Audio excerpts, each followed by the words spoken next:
அனைவருக்கும் வணக்கம்.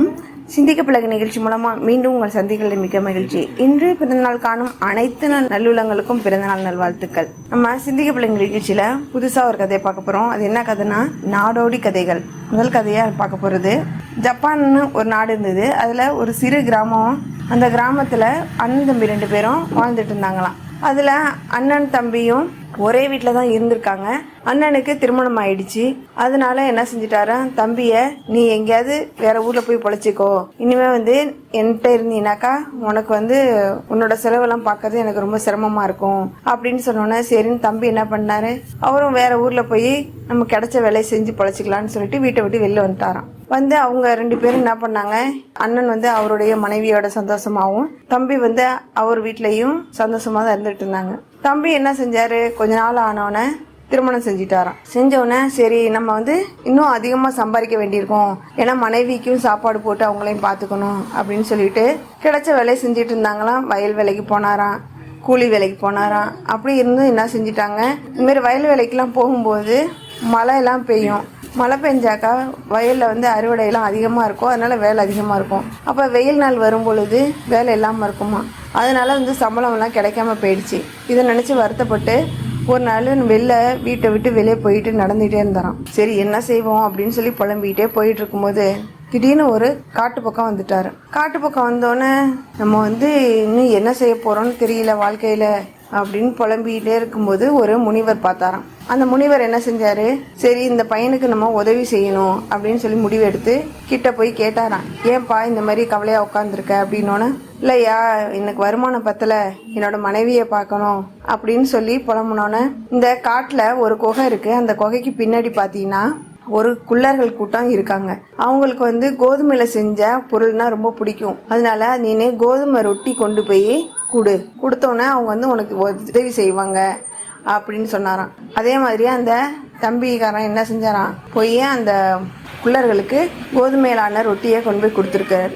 அந்த குள்ளர்களை என்ன பண்ணாங்க, அந்த பையனுக்கு ஏதாவது உதவி செய்யணும் அப்படின்ற எண்ணத்தில் ஒரு உரல் கொடுத்தாங்களாம். உரல்னாக்கா அதில் மாவு அரைக்கிற மாதிரி இயந்திரமாக இருக்கும். அந்த இயந்திரத்தை கொடுத்தோன்னே நீ வலது பக்கமாக சுற்றினா உனக்கு தேவையான பொருள்லாம் கிடைக்கும், நீ இடது பக்கம் சுற்றினா அந்த கேட்ட பொருள் நின்றுடும் அப்படின்னு சொல்லி கொடுத்தாங்களாம். சரின்னு அந்த தம்பிக்காரனும் என்ன பண்ணா, வீட்டுக்கு எடுத்துகிட்டு தனக்கு தேவையான பொருள்லாம் கேட்டு வாங்கிக்கிட்டான்.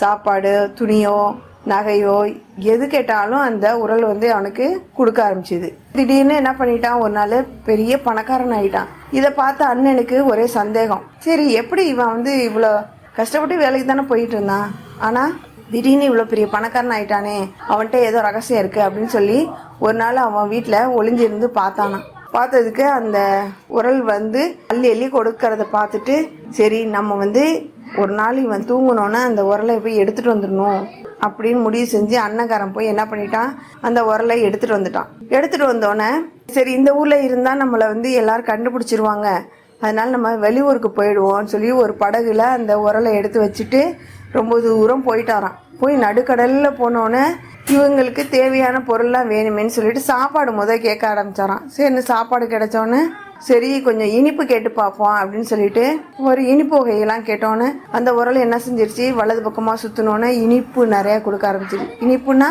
இனிப்பான பலகாரங்கள்லாம் கொடுக்க ஆரம்பிச்சிருச்சு. ஆஹா ரொம்ப நமக்கு தவிட்டுது, அதாவது இனிப்பு சாப்பிட்டோன்னே ஒரே தகப்பாக இருக்குது, அதனால வேற உப்புக்கள் சாப்பிட்டா நல்லா இருக்குமே அப்படின்னு சொல்லிட்டு இந்த உரல்கிட்ட கொஞ்சோண்டு உப்புக்கள் கொடு அப்படின்னு சொல்லி கேட்டோன்னே அது என்ன ஆயிடுச்சு, வலது பக்கம் சுற்றினோன்னே உப்புகள் நிறையா வர ஆரம்பிச்சு. வந்தோடனே அதில் ஒரு உப்புகளை எடுத்து வாயில் வச்சுட்டு நாக்கில் இருந்த சுவையை மறந்து அவர் என்ன பண்ணிட்டாரு, வலது பக்கம் சுற்றின உரலை இடது பக்கம் சுத்த மறந்துட்டாரு.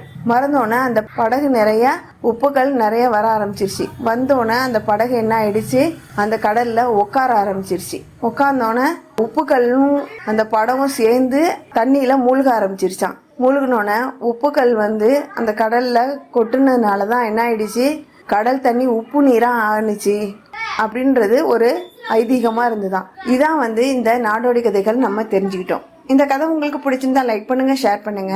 மேலும் இது மாதிரி கதைகளுக்கு நம்ம சேனலை சப்ஸ்கிரைப் பண்ணுங்க. தேங்க்யூ.